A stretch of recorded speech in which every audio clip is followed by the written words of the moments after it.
students, welcome to the Advera Learning Hub. This is a part 2 of planning class 12th ICSE Commerce. Okay. So functional structure का मतलब होता है कि किस तरीके से जो भी वर्क एक्टिविटी होती है वो स्ट्रक्चर्ड फॉर्म में होती है. किसी भी ऑर्गेनाइजेशन की एक्टिविटीज़ को आप ग्रुप वाइज में बांटते हो किसी न किसी जो कॉमन पर्पस होता है उसके बेसिस पे. ओके सो वो हो सकता है किस बेसिस पे कि प्रोडक्ट्स के बेसिस पे हो या सर्विसेज के बेसिस पे हो. दो मेन टाइप्स होता है ऑर्गेनाइजेशन के स्ट्रक्चर का. एक होता है फंक्शनल जो डे टू डे एक्टिविटीज़ को भी मैनेज करते हैं और क्या क्या फंक्शन चलेगा उसके अकॉर्डिंग मैनेज करेगा.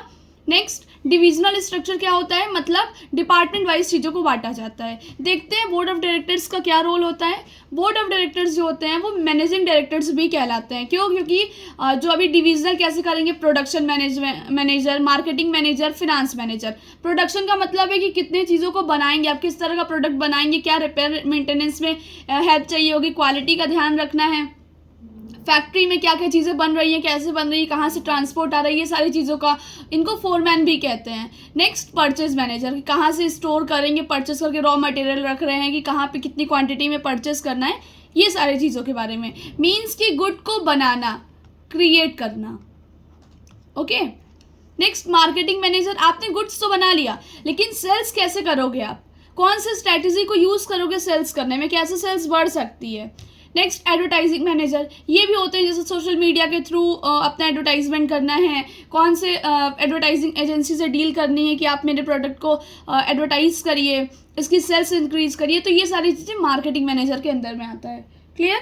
फिनांस का हमने बताया था दूसरा नाम होता है पैसा, मतलब मनी से डिपार्टमेंट जो भी वर्क होता है वो क्या होता है, वो फिनेंस मैनेजर हैंड करते हैं. जैसे कि चीफ अकाउंटेंट हो गए, सेक्शन वाइज उनको बांटा जाता है. इंटरनल ऑडिटर हो गया, सब सेक्शन वाइज इनको डिवाइड किया जाता है. सब ऑडिटर्स हो गए, सेक्शन ऑफिसर्स हो गए, ये इन लोगों के अकॉर्डिंग वर्क होता है. फिर बोल रहा है कि जो फंक्शनल स्ट्रक्चर होता है वो हर एक मेजर हो चाहे बेसिक हो, ऑर्गेनाइज्ड होता है सेपरेट डिपार्टमेंट की तरह. ठीक है. और जो इनका बेसिस होता है ऑर्गेनिक होगा या तो फिर ऑर्गेनिक या बेसिक फंक्शंस होते हैं जो फंक्शन परफॉर्म करेंगे कि जो वाइटल हो और एसेंशियल हो सर्वाइवल के लिए किसी भी ऑर्गेनाइजेशन के. क्लियर.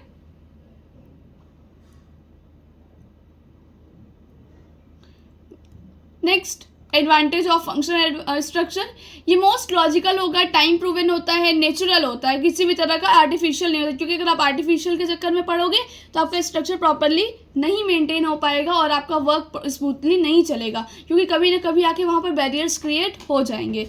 नेक्स्ट ये प्रोवाइड करते हैं ऑक्यूपेशनल स्पेशलाइजेशन, जहाँ पर आप अपनी जो मैन पावर है या प्रमोट आप उसका या फिर रिसोर्सेज है उसका आप ऑप्टिमम यूटिलाइजेशन कर सकते हो. मतलब जितना ज़्यादा से ज़्यादा हो सके यूटिलाइज आप उसका कर सकते हो. नेक्स्ट आप प्रमोट भी कर सकते हो जो भी एफिशिएंसी ऑपरेशंस में जो भी आप काम कर रहे हो उसमें. इट इंश्योर द परफॉर्मेंस की सारी एक्टिविटीज़ जो भी ज़रूरी होती है ऑर्गेनाइजेशन के गोल के लिए, जो उनका मेन एम होता है उसको पाने के लिए, अचीव का मतलब प्राप्त करने के लिए जो जो ज़रूरी एक्टिविटीज़ होती हैं वो सारी चीज़ें ये परफॉर्म करने में आपको हेल्प करता है. और अटेंशन भी देता है कि आप डिफरेंट फंक्शंस में पेड करके भी आप अपना स्पेशल फैसिलिटी ले सकते हो. नेक्स्ट ये फैसिलिटी प्रोवाइड करता है सुपरविजन में, क्योंकि इंडिविजुअल मैनेजर जो होते हैं वो एक तरीके से फैमिलियर बन जाते हैं कि टास्क जो दिया गया, एक्टिविटीज़ दी गई है या अपने अथॉरिटीज़ को आप किसी को रिस्पॉन्सिबिलिटी दे रहे हो, ये सारी चीज़ों को भी फैसिलिटेट करता है कि इस तरह सुपरविजन करेगा ये. नेक्स्ट परमिशन देता है कि किस तरीके से आप इफेक्टिव कंट्रोल रख सको अपने परफॉर्मेंस में. दैट मीन्स कि आपने क्या स्ट्रैटेजी बनाई थी, क्या बजट रखा था या क्या प्लानिंग की थी, उसके अकॉर्डिंग आप अपना परफॉर्मेंस क्लियर दे पा रहे हो या फिर नहीं. नेक्स्ट ये एलिमिनेट करता है जो कॉस्टली डुप्लीकेशंस होता है एफर्ट्स का, उसको भी काफ़ी एलिमिनेट करता है. नेक्स्ट और रिक्रूटमेंट और ट्रेनिंग में भी ये हेल्प करता है, ईजी बना देता है, क्योंकि मैनेजर्स जो होते हैं वो एक्सपर्ट होते हैं, केवल नॉर्मली स्किल्स में ही नहीं बल्कि और भी चीज़ों में वो एक्सपर्ट होते हैं. तो फिर वो रिक्रूटमेंट दे रहे हैं, ट्रेनिंग दे रहे हैं, तो उससे और भी एम्प्लॉयज़ को अच्छे तरीके से कैपेबल क्रिएट कर पा रहे हैं. Next it help also in coordination और कंट्रोल करने में डिपार्टमेंट में. ये ईजी हो जाता है डिपार्टमेंटल स्टाफ्स को समझने के लिए उनका वर्क वो कैसे कर रहे हैं और उनको कैसे आप इंकरेज कर सकते हो. ऑन द होल इन सारी चीज़ों पे बताया जाता है कि जो डिविजनल स्ट्रक्चर होता है वो सुटेबल होता है वो सारे एंटरप्राइजेस के लिए जो कि सप्लाई करेंगे वैरायटी ऑफ प्रोडक्ट्स को एंड डिफरेंट मैन्युफैक्चरिंग टेक्नोलॉजी को, मार्केटिंग मेथड. ओवरऑल बोला जाए तो अगर बड़े लेवल पे बिजनेस किया जा रहा है, कंपनी चलाई जा रही है, प्रोडक्शन हो रहा है, तो वहाँ पर डिविजनल स्ट्रक्चर का बहुत ज़्यादा सुटेबल होता है. ओके डिसएडवांटेज क्या होता है, स्पेशलिस्ट होते हैं जो डिफरेंट डिपार्टमेंट्स के होते हैं, मे भी वो एबल नहीं हो पाते इस पर्सपेक्टिव से कि ऑर्गेनाइजेशन है ये पूरी तरह से हेल्प करने में थोड़ा प्रॉब्लम आ जाता है कि इतनी बड़ी चीज़ों को कैसे डील किया जा सके, डिफरेंट डिफरेंट डिपार्टमेंट्स होते हैं, थोड़ा बर्डन ज़्यादा हो जाता है। इट बिकम्स ये थोड़ा मतलब डिफ़िकल्ट हो जाता है होल्ड करने में कि हर डिपार्टमेंट की आप रिस्पॉन्सिबिलिटी ले रहे हो, कोई प्रॉब्लम आ गई या क्या प्रॉब्लम आ गई, सही तरीके से आपको वर्कर नहीं मिले हैं, तो ये सब चीज़ें प्रॉब्लम थोड़ी सी क्रिएट हो जाती हैं। फंक्शनल हेड्स क्या होते हैं, ये एक्सपीरियंस ना होने की वजह से इन्हें रिक्वायर करना पड़ता है, मतलब जैसे अगर आपको फंक्शनल हेड्स जो हैं वो आपको अपने मतलब एक्सपीरियंस नहीं है तो आपको ज़रूरत पड़ेगा किस चीज़ का कि आप टॉप मैनेजमेंट की पोजीशंस का यूज़ करो, स्पेशलाइज स्किल्स को देखो, नैरो पर्सपेक्टिव होना चाहिए, तब जाकर के वो हो सकता है। और इनफ्लेक्सिबिलिटी भी आ सकती है, क्योंकि क्या होता है कि अगर आपके कंपनी में अच्छे अच्छे एजुकेटेड हैं, स्किल्स प्रूफ हैं पर्सन्स, तो आप उनको दे सकते हो फंक्शन। बट अगर कोई फंक्शनल हेड है, ठीक है, उन्हें एक्सपीरियंस नहीं है, do not obtain experience required for top management positions के लिए, उनके पास एक्सपीरियंस नहीं है, तो फिर वहाँ पे इनफ्लेक्सिबिलिटी आपको फेस करना पड़ता है। नेक्स्ट, जो ऑर्गेनाइजेशन ग्रो करता है डिपार्टमेंट में also large causing delay problem create कर सकता है डिसीजन मेकिंग में, मतलब आपको अभी डिसाइड करना है, आपको अभी टाइम लेना पड़ेगा किस तरीके से, और भी लोगों से पूछना है, डिपार्टमेंट वाइज चीज़ों को जानना है, तो उसमें डिसीजन मेकिंग में भी डिले हो सकता है। फिर वही चीज़ बोला कि कोऑर्डिनेशन बिटवीन द डिपार्टमेंट, और ये डिफ़िकल्ट हो जाता है थोड़ा सा। मैनेजर्स ट्राई करते हैं कि वो अपना फंक्शनल एम्पायर्स को अच्छे से बिल्ड कर सके, जो कि लीड कर, लेकिन इंटर डिपार्टमेंटल राइवलिटीज जो होती है, कन्फ्लिक्ट्स होती है, उसमें जाकर के ये भी फंस जाते हैं। नेक्स्ट, डिविजनल स्ट्रक्चर क्या होता है। डिविजनल स्ट्रक्चर जो होता है ऐसी एक्टिविटीज ऑर्गेनाइजेशन की जो कि ग्रुप डिवाइस में into the number of divisions में बांटा जाता है। डिविजन्स क्रिएट ही ऐसे किया जाता है कि प्रोडक्ट के बेसिस पे हो या सर्विस के बेसिस पे हो ना, तो या फिर ऑपरेशंस के भी बेसिस पे होता है कि कौन कौन से डिपार्टमेंट का वर्क कर रहा है। सभी जो मेजर प्रोडक्ट्स होते हैं उनको ऑर्गेनाइज किया जाता है एक सेपरेट डिवीजन में, राइट। हर डिवीजन एक तरीके से दिखता है कि प्रोडक्शन की बात आप उसको देख रहे हो, सेल्स के अकॉर्डिंग देखोगे, फिनेंस देखोगे, किसी भी प्रोडक्ट की लाइन क्या है। तो ये जो डिविजनल स्ट्रक्चर्स होते हैं बहुत यूजफुल होते हैं जब प्रोडक्ट को आप एक्सपेंशन करो, डाइवर्सिफिकेशन करो, मैन्युफैक्चरिंग के लिए, मार्केटिंग के लिए, ये सारी चीज़ों के लिए काफ़ी हेल्पफुल होता है। नॉर्मली इसमें ये कहा गया है कि जिस तरह का वर्क अगर प्रोडक्शन है तो प्रोडक्शन डिपार्टमेंट अलग होगा, सेल्स डिपार्टमेंट अलग होगा, फिनेंस डिपार्टमेंट अलग होगा, जैसा कि अभी आपने ऊपर पढ़ा है। एडवांटेज क्या होता है, प्रोडक्ट डिपार्टमेंटेशन रिड्यूस कर सकता है प्रॉब्लम को, कि सारी चीज़ों को एक ही लोगों को नहीं हैंडल करना पड़ता है, इसको डिपार्टमेंट वाइज बांट दिया जाता है। ये फोकस करता है इंडिविजुअल्स के अटेंशन पर हर प्रोडक्ट के लाइन के लिए, जो कि फैसिलिटी देगा कि आप प्रोडक्ट को एक्सपेंड कर सको और डाइवर्सिफिकेशन में भी हेल्प मिल सके आपको। Also it leads the specialization की, फिजिकल फैसिलिटी क्या है, ह्यूमन टैलेंट क्या है, उसका भी स्पेशलाइजेशन को ये लीड करेगा।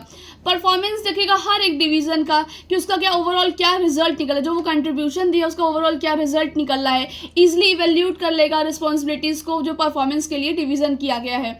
और डिविजनल हेड्स जो फिक्स होते हैं उसके बेसिस पे सारी चीज़ें की जाती हैं, मतलब कि ये इनका डिपार्टमेंट फिक्स है, ये वर्क करना है, सेल्स डिपार्टमेंट है तो सेल्स डिपार्टमेंट के लिए हम उनका प्रोडक्ट लाइन देखेंगे कि किस तरीके से वो वर्क कर रहे हैं। ये फैसिलिटी भी प्रोवाइड करता है एक्सपेंशन का, ग्रोथ का, कि जैसे नए डिवीजन्स में आप किए तो वो ऐड कर सकते हैं बिना किसी इंटरप्ट के, कि एग्जिस्टिंग ऑपरेशन से इस सब से कोई टेंशन नहीं होती है। हर प्रोडक्ट की डिवीजन लाइन की एक सेमी ऑटोनॉमस होता है जो कि कंटेन करता है डिफरेंट फंक्शंस को। डिविजनल स्ट्रक्चर हेल्प करेगा डेवलप करने में बहुत सारे स्किल्स को जो भी ज़रूरत होते हैं टॉप मैनेजमेंट पोजीशंस के लिए। ये और भी ज़्यादा फ्लेक्सिबल बना देता है, एडेप्टेबल बना देता है चेंज को, मतलब अचानक से कभी आया कि टेक्नोलॉजी में चेंजेस आया है तो इनके पास डिसीजन मेकिंग ये डिले नहीं करेंगे, ये फास्ट रखेंगे, इफेक्टिव होगा, जो कि डिविजनल फंक्शंस को सेमी ऑटोनॉमस बना है और इस तरह का ये प्रमोट करेगा और भी नई नई चीज़ों को इनिशिएटिव करेगा।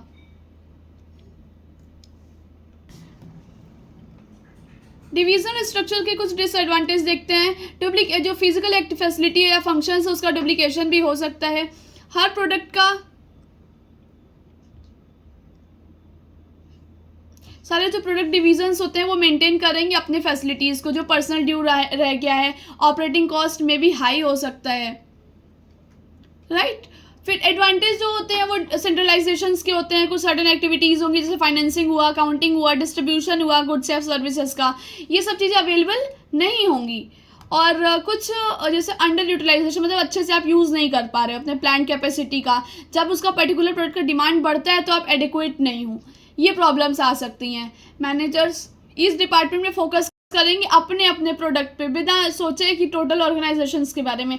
मींस कि कोई भी मैनेजर ये सोचेगा कि मेरा वर्क पहले हो जाए, वो इस तरह नहीं सोचेगा कभी कभी कि पूरे ऑर्गेनाइजेशन का डेवलपमेंट हो। उसका ये सोचना होता है कि मेरी सेल्स हाई हो जाए जिससे मेरा इंसेंटिव अच्छा बने, बोनस अच्छा बने। तो इस तरह का थोड़ा कन्फ्लिक्ट्स आ सकता है। देखिए यहाँ पे बोला भी कि कन्फ्लिक्ट्स अराइज हो सकता है divisions on allocation of fund के बीच में, अदर रिसोर्सेज के बीच में, तो इस तरीके से वो थोड़ा कोऑपरेट नहीं कर पाएंगे।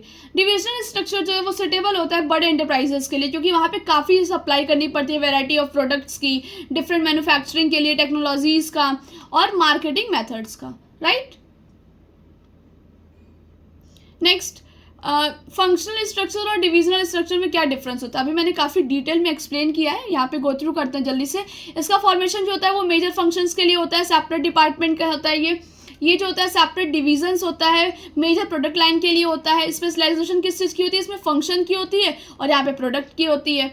यहाँ पे जो ऑर्गेनाइजेशनल यूनिट होता है वो फंक्शनल डिपार्टमेंट्स हो गए या सेक्शंस होते हैं, यहाँ पे प्रोडक्ट डिवीजन हो गए, सब डिविजन्स होंगे। कोऑर्डिनेशन यहाँ पे थोड़ा सा डिफिकल्ट होता है, यहाँ ईजी हो जाता है क्योंकि सबको अपना अपना वर्क करना होता है। कॉस्ट क्या होगी, इकोनॉमिकल होगी और ये एक्सपेंसिव जाती है। आप अगर स्पेशली किसी चीज़ के लिए हायर कर रहे हो तो आपको काफ़ी लोगों को हायर करना पड़ेगा ना, सेल्स के लिए अलग उसके लिए अलग, डेवलपमेंट के लिए अलग, रिसर्च के लिए अलग और फाइनेंसिंग के लिए अलग, तो एक्सपेंसिव हो जाता है, सबको अलग अलग सैलरी देनी होती है। रिस्पॉन्सिबिलिटी प्रॉफिट के लिए जो होती है इन पे कोई फिक्स नहीं होता है एक डिपार्टमेंट पे, बट यहाँ पे क्या होता है हर डिपार्टमेंट को होना चाहिए कि इस साल इतनी सेल्स आनी चाहिए, इस साल इतना प्रोडक्शन होना चाहिए, इस साल इतने का बजट होना चाहिए। तो इस तरह का प्रेशर रहता है इनके ऊपर। जो डेवलपमेंट होता है मैनेजर्स का पॉसिबल नहीं है और यहाँ पर पॉसिबल है। ओके, ऑटोनॉमी ऑपरेशंस की लेस होती है, यहाँ पे ज़्यादा नहीं होता बट यहाँ पे अच्छा खासा होता है। कंट्रोल जो है यहाँ पे सिंपल होगा बट इधर डिफिकल्ट होता है। ओके, यूजफुल की बात करें तो ये हर फॉर्म के लिए यूजफुल होता है बट यहाँ पे डाइवर्सिफाइड फॉर्म्स के लिए ही यूजफुल होता है।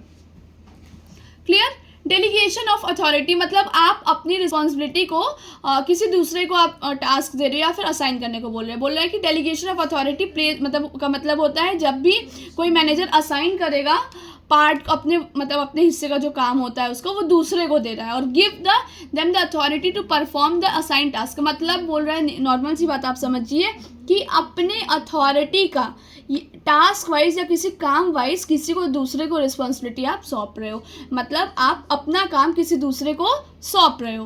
ओके, जो मैनेजर होता है जो डेलीगेट्स करता है अथॉरिटी को, होल्ड करता है वो कुछ सबऑर्डिनेट्स को, रिस्पॉन्सिबल होता है जो प्रॉपर परफॉर्मेंस के लिए किसी भी असाइन टास्क दिया गया है उसके लिए। ये जो प्रोसेस होता है डेलीगेशन का इन्वॉल्व करता है असाइन करने में कुछ ड्यूटीज़ को, इंटरेस्टिंग अथॉरिटीज़ को, इम्पोजिंग रिस्पॉन्सिबिलिटी मतलब जो थोपा जा रहा है। इम्पोजिंग का मतलब होता है कोई भी आप थोप रहे हो, ज़बरदस्ती कर रहे हो या फिर आप प्रेशर में कोई भी चीज़ दे रहे हो तो उसको सबऑर्डिनेट्स को दे रहे हो, मतलब आप अपने वर्कर्स को दे रहे हो कि आपके नीचे जो वर्क कर रहे हैं आप उन्हें दे रहे हो कि ये मेरा काम तुम करो। तो इस तरह का कुछ पॉपुलर डेफिनेशन है जैसे कि डेलीगेशन इन्वॉल्व करता है शेयरिंग ऑफ वर्क, मतलब अपना काम शेयर करता है, अथॉरिटी को शेयर करता है दूसरे के साथ। मैनेजर पास नहीं करता अपना पूरा एंटायर मतलब जो भी उनकी रिस्पॉन्सिबिलिटी होती है, अथॉरिटी होती है, पूरा नहीं देगा बट टास्क वाइज दे सकता है। और अगर वो ऐसा करता है तो उसका जो मैनेजरियल पोजीशन होता है वो एम्पटी हो जाता है, कोई वर्क नहीं होता उसके पास, कोई अथॉरिटी नहीं होती है। तो ये ऑलवेज क्या होता है वो रिटेन करके रखेंगे कुछ अथॉरिटीज़ को जब वो मतलब अपना काम खुद से कर रहे हैं, तो ये अथॉरिटी को अपने पास बनाए रखेंगे to take the impose decisions होता है और अथॉरिटी टू सर्वाइव करने के लिए, कंट्रोल करने की एक्टिविटीज़ को अपने सबऑर्डिनेट्स के लिए। ओके, इंपॉर्टेंस देखते हैं डेलीगेशंस का। जब ऑर्गेनाइजेशन का साइज होता है वो एक्सपेंड करेगा तो मैनेजर अकेले नहीं कर सकता ये सारी चीज़ें, तो वो उसको शेयर करना पड़ता है अपने वर्क को, अथॉरिटीज़ को दूसरे के साथ। जो एग्जीक्यूटिव होगा वो एक्सटेंड करेगा अपनी पर्सनल कैपेसिटी को डेलीगेशन के लिए। जो डेलीगेशन का मतलब होता है कि किसी मैनेजर के द्वारा आपको मतलब आपको कोई रिजल्ट मिले आपके काम का थ्रू द अदर्स के थ्रू, मतलब काम कोई दूसरा कर रहा है, रिजल्ट आपको चाहिए, आपके बिहाफ पर कोई दूसरा काम कर रहा है। तो ओके, ये डेलीगेट जो है वो रिड्यूस करता है एफिशिएंसी ऑफ इंडिविजुअल्स की, ब्लॉक करता है कुछ डेवलपमेंट को अपने जूनियर्स के। ओके, कैसे एक डेलीगेशन आप डिटरमाइन करते हो कि एक कैसे एक मैनेज कर रहा है, मतलब एक इंसान कैसे मैनेज कर रहा है इन सारी चीज़ों को। जस्ट अथॉरिटी देखा जाए तो is a key to the manager job, just as authority is key to the managers job, मतलब मैनेजर की जॉब का एकमात्र की अथॉरिटी होती है। अब डेलीगेशन क्या होता है, वो उसके ऑर्गेनाइजेशन का होता है, समझ आ रहा है। रिलीव टू टॉप एग्जीक्यूटिव्स, अच्छा जो सीनियर्स होते हैं जैसे अपने सब ऑर्डिनेट को उन्होंने वर्क दे दिया, जो सीनियर्स होते हैं उनके ऊपर से बर्डन कम हो जाता है, तो देखो रिड्यूस करता है बर्डन वर्क का और सीनियर के मतलब एग्जीक्यूटिव्स के लिए। और फिर बोले डेलीगेशन ऑफ अथॉरिटी इनेबल होता है मैनेजर्स के लिए, शेयर करता है अपना जो वर्क लोड होता है वो अपने सब ऑर्डिनेट्स के साथ, है ना। दैट मीन्स कि अपने जूनियर्स के साथ या उनके अंडर में जो भी वर्क कर रहे हैं तो अपनी काम उनको दे देते हैं, तो उससे उनका बर्डन हल्का हो जाता है। इससे निकलता है कि डेलीगेशन ऑफ अथॉरिटी क्रिएट होता है, चेन ऑफ सुपीरियर से सब ऑर्डिनेट तक जाता है, इनके रिलेशनशिप के बीच में होता है। ये प्रोवाइड करते हैं कुछ मीनिंग और कंटेंट मैनेजर जॉब के लिए। ऑल्सो डायरेक्ट करेंगे, रेगुलेट करेंगे जो फ्लो ऑफ अथॉरिटी चल रही है टॉप टू बॉटम, इस तरह का वर्क करते हैं। फिर स्पेशलाइजेशन जो होगा कि एग्जीक्यूटिव है वो असाइन करेंगे जॉब को अपने सबऑर्डिनेट्स के अकॉर्डिंग, और उनकी एबिलिटी क्या है, एक्सपीरियंस क्या है, उसके बेसिस पे वर्क देंगे। तो डेलीगेशन लीड्स करता है ऐसे डिवीजन ऑफ वर्क्स को जो रिजल्ट में बेटर यूटिलाइजेशन देता है। क्विक डिसीजन में भी हेल्प मिलता है ना, क्योंकि सब एक साथ मिलकर कंसल्ट करते हैं, सीनियर बिना मतलब कंसल्ट काम आगे बढ़ा रहे हैं, जो सब ऑर्डिनेट है वो बेटर टच में होते हैं, इस तरीके से हेल्पफुल होता है। मोटिवेशन सब ऑर्डिनेट मतलब वो उनको वर्क दे रहे हैं उसके बेसिस पे जॉब सेटिस्फेक्शन उनको मिल रहा है, वो इंक्रीज करते हैं उनकी कि वो इन्जॉय करें, रिवॉर्ड्स उनको देते हैं जिससे और सब ऑर्डिनेट्स का और मनोबल बढ़ता है और वो इम्प्रूव करते हैं अपने आप को, कॉन्फिडेंस बढ़ता है एम्प्लॉयज़ का कि मैंने इतना बड़ा काम कर दिखाया। एग्जीक्यूटिव डेवलपमेंट जो होता है डेलीगेशन देती है अपॉर्चुनिटी देगी एम्प्लॉयज़ को कि सीखे कि डिसीजन मेकिंग कैसे किया जा रहा है, स्किल्स क्या है अथॉरिटी को एक्सरसाइज करने पे। ऑल्सो ये हेल्प करता है कि इम्प्रूव कर सके पर्सनल जो क्वालिटी होती है लोअर लेवल पे, इसमें भी हेल्पफुल होता है। Growth and diversification, delegation of authority her page में फैसिलिटेट करता है एक्सपेंशन एंड ग्रोथ को। इट में ग्रो एक्सपेंड और bigger size, it can also undertake करता है नए टाइप्स ऑफ बिजनेस एक्टिविटीज़ को। ओके, नेक्स्ट ये थोड़ा क्लियर नहीं आया है, मैं नेक्स्ट पेज एक्सप्लेन करती हूँ।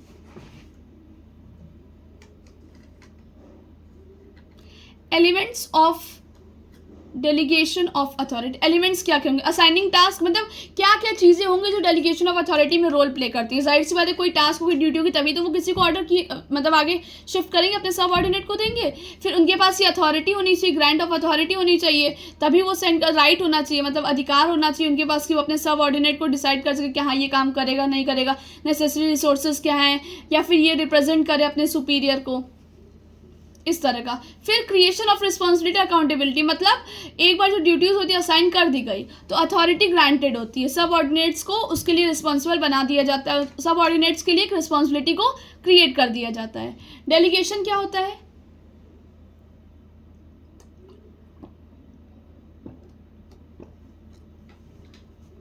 डेलीगेशन तीन चीजों से मिलकर बना होता है, authority, responsibility and accountability. Clear. Centralization of and decentralization of authority, इसका मतलब होता है एक ऐसा कॉन्सेप्ट जो कि सेंट्रलाइजेशन या डिसेंट्रलाइजेशन का रिलेटेड होता है, ऐसे कॉन्सेप्ट डेलीगेशन ऑफ अथॉरिटी से रिलेटेड हो। ओके, सेंट्रलाइजेशन और डिसेंट्रलाइजेशन रिप्रेजेंट करता है एक ऐसे डिस्ट्रीब्यूशन ऑफ अथॉरिटी के पैटर्न को जो कि मैनेजर्स के बीच में होती है डिफरेंट लेवल्स पे। क्लियर। डिटेल में पढ़ते हैं सेंट्रलाइजेशन क्या होता है। सेंट्रलाइजेशन ऑफ अथॉरिटी की रिफर करती है एक ऐसे सिस्टमैटिक और कंसिस्टेंस मतलब लगातार रिटेंशन या फिर कॉन्सेंट्रेशन किसी भी अथॉरिटी के लिए कि आप डिसीजन मेकिंग कर रहे हो किसी टॉप लेवल पे या हाई लेवल के मैनेजमेंट पर। ठीक है, जो ऑर्गेनाइजेशन होता है उसको आप सेंट्रलाइज्ड कह सकते हो जब टॉप मैनेजमेंट रिटेन करके रखता है ऐसी एब्सोल्यूट अथॉरिटीज़ को कि उसको ऑल ओवर सारे डिसीजंस लेने हैं कि ऑर्गेनाइजेशन के क्या फंक्शंस चल रहे हैं उसके बेसिस पे। ओके, सेंट्रलाइजेशन ऑर्गेनाइजेशन ये होता है वो सेंट्रलाइज्ड ऑर्गेनाइजेशन सारे डिसीजन को एक स्पेसिफिक मैटर पर लिया जाता है किसी एक या कुछ मैनेजर्स के द्वारा टॉप लेवल पे, उन्हीं डिसाइड करते हैं क्या काम किया जाता है। वैसे ऐसे ऑर्गेनाइजेशन जो होते हैं उसमें कोई छोटी अथॉरिटी होगी वो डेलीगेट किया जाएगा मैनेजर्स को, मिडिल लेवल के या फिर लोअर लेवल के मैनेजर्स को। ओके, ये डिपेंड करता है टॉप मैनेजमेंट पे इंस्ट्रक्शन के लिए, गाइडेंस के लिए। जैसे कोई भी कंपनी है उसका बोर्ड ऑफ डायरेक्टर्स हैं, सीईओ हैं, ये सब क्या करेंगे, इंस्ट्रक्शन देंगे, गाइड करेंगे। किसको देंगे, जो या तो अपने मतलब डे टू डे एक्टिविटीज़ में किसको देंगे, क्या तो फिर मिडिल लेवल के मैनेजर्स को दिया जाए या फिर लो लेवल के मैनेजर्स को दिया जाए, फिर वो अपने डिपार्टमेंट वाइज बांट करके वर्क करवाते हैं। नेक्स्ट, डिसेंट्रलाइजेशन क्या होता है? ये भी एक तरह का सिस्टमेटिक होता है, लेकिन ये सिस्टमेटिक डिस्पर्जल होता है अथॉरिटी का, मतलब अथॉरिटीज हटा दिया जाता है हर डिपार्टमेंट में, हर लेवल पे, ठीक है। मैनेजमेंट जैसे टेकिंग डिसीजन ले रहा है, कोई एक्शंस ले रहा है अप्रोप्रिएट, तो उस रिस्पेक्टिव लेवल्स पे। अकॉर्डिंग टू लॉइस एलन देखा जाए डिसेंट्रलाइजेशन एक तरह का ऐसा सिस्टमेटिक एफर्ट है, मतलब एक ऐसा सिस्टमेटिक कोशिश है जो कि डेलीगेट करता है मतलब लोएस्ट लेवल की अथॉरिटीज़ को, एक्सेप्ट जब तक कि विच कैन बी जब तक कि वो सेंट्रल पॉइंट्स पर एक्सरसाइज ना हो पाए, ना हो पॉसिबल, ओके, मतलब हैपन ना हो। जो ऑर्गेनाइजेशन होता है उसको डिसेंट्रलाइजेशन आप कह सकते हो, जब मैनेजर जो है मिडिल लेवल का या फिर लोअर लेवल का देता है अथॉरिटी को कि डिसीजंस आप ले सको, एक्शंस कर सको उस मैटर पे जो कि रिलेटेड होता है उस पर्सपेक्टिव एरिया ऑफ वर्क से, ओके। टॉप मैनेजमेंट जो होता है वो रिटेन करके रखते हैं अथॉरिटी को मेजर डिसीजंस के लिए, फॉर्मुलेटिंग पॉलिसीज़ के लिए टॉप मैनेजमेंट को। हाँ, टॉप मैनेजर रिटेन करता है कुछ अथॉरिटी को, ओवरऑल कोऑर्डिनेशन क्या होगा, कंट्रोल क्या होगा ऑर्गेनाइजेशन का, इन सारी चीज़ों पर। मेरिट्स देखिए, ये रिड्यूस करता है बर्डन टॉप एग्जीक्यूटिव्स के लिए, मोटिवेट करता है अपने सबऑर्डिनेट्स को, बेटर डिसीजन करता है, इनोवेशन, नई नई चीज़ों को लाता है, क्रिएटिविटी रखता है नई नई चीज़ों की, डेवलपमेंट करता है मैनेजर्स को, इफेक्टिव कम्युनिकेशन बनाता है, और एक एफिशिएंट मतलब एक अच्छा खासा एक जो बहुत वर्केबल सुपरविजन देता है और कंट्रोल रखता है। डेमोक्रेटिक मैनेजमेंट रखता है कि जिस हिसाब से सिचुएशन है उसके अकॉर्डिंग आप जल्दी से डिसीजन मेकिंग करके उसके अकॉर्डिंग अपना इन्वायरमेंट बना लो कंपनी का। डीमेरिट क्या है? कोऑर्डिनेशन में थोड़ी सी प्रॉब्लम आ सकती है, सब एक तरह का नहीं सोच सकते, लैक ऑफ यूनिफॉर्मिटी होती है, हैवी ओवरहेड्स होते हैं, तो इस तरह का अनसुटेबल रहा स्मॉल फर्म्स के लिए, एक्सटर्नल कॉन्स्टेंट रहा, तो ये सारी प्रॉब्लम आ सकती है। ये आपका होमवर्क है, मैंने काफ़ी डिटेल में एक्सप्लेन कर दिया, तो इसलिए यहाँ पे तो एक्सप्लेन करने की ज़रूरत नहीं है, okay. So this is the end of this chapter. Thank you so much learning with Advera learning hub.